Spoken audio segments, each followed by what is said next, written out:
les agriculteurs étaient visibles sur les routes ce matin. Plusieurs convois, comme celui-ci, en direction de Saint-Jean-sur-Richelieu.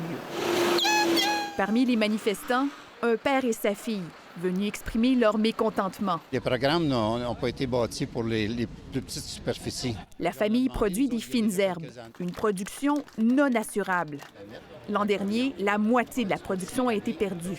On connaît aujourd'hui les changements climatiques.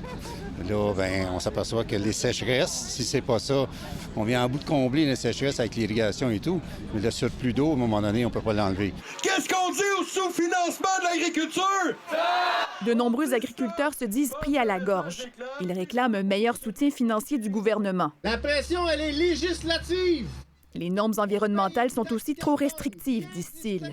Impossible de faire concurrence aux produits étrangers qui ne sont pas soumis aux mêmes normes. Faire plus pour l'environnement, on est d'accord, mais il faut que nos produits soient choisis dans les tablettes. Notre métier, c'est agriculteur, là. C'est pas de remplir de la paperasse, là. Mais la lourdeur administrative est inévitable, selon Patrice Mundler.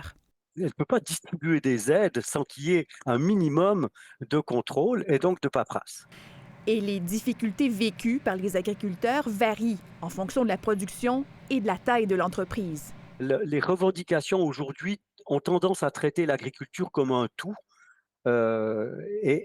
alors qu'il y a en fait des différences. On vous entend, on veut régler les problèmes avec vous, puis on va continuer. La vice-première ministre, Geneviève Guilbeault, s'est adressée à la foule en soutenant que de nombreux programmes étaient à la disposition des agriculteurs. J'espère que le gouvernement entend le message aujourd'hui, que ça prend quelque chose tout de suite. Chaque productrice agricole qui lance la serviette, c'est des exploitations qu'on ne retrouvera pas. La situation est particulièrement difficile pour les jeunes agriculteurs. Selon l'UPA, environ 40 % d'entre eux doivent avoir un deuxième emploi pour assurer la survie de leur ferme. Ici Marie-Isabelle Rochon, Radio-Canada, Saint-Jean-sur-Richelieu.